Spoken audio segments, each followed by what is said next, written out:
Champion trophy के दूसरे match में इंडिया ने बांग्लादेश को एक इबरतनाक शिकस्त दे दी है, जिसके बाद बंगाली कप्तान इंटरव्यू देते हुए भी रो पड़े जब एंकर ने भारतीय टीम के कप्तान रोहित शर्मा से इंटरव्यू लिया कि ये बांग्लादेश से तो आप मैच जीत ले हैं, इससे इतना फ़र्क नहीं पड़ता, आगे जो आपका मैच पाकिस्तान से है वो पूरी दुनिया के जितने भी क्रिकेट शायकीन हैं वो इस मैच को एंजॉय करेंगे और इस मैच के बारे में आपकी क्या राय होगी। तो भारतीय कप्तान ने आसान लफ्ज़ों में एंकर को जवाब दिया कि मैं आपको चैलेंज दे रहा हूं, अगर मैं पाकिस्तान से हमारी टीम हार गई तो मैं क्रिकेट खेलना भी छोड़ दूंगा। पाकिस्तान के पास जितना टैलेंट है, जितना ज़ोर है, वो इस मैच में लगाए और हमसे जीत कर तो दिखाए। तो एंकर हैरान रह गया कि आप इतना बड़ा चैलेंज और वो भी मैच से पहले दे रहे हैं। तो भारतीय कप्तान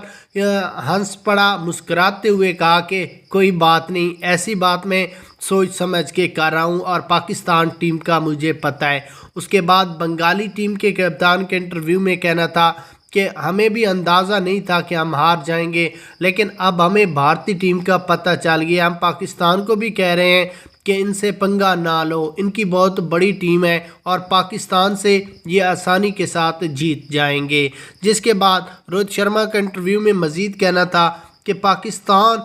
को हराने में हमें और हमारे पूरे मुल्क में इतनी खुशी होगी कि हम बता भी नहीं सकते।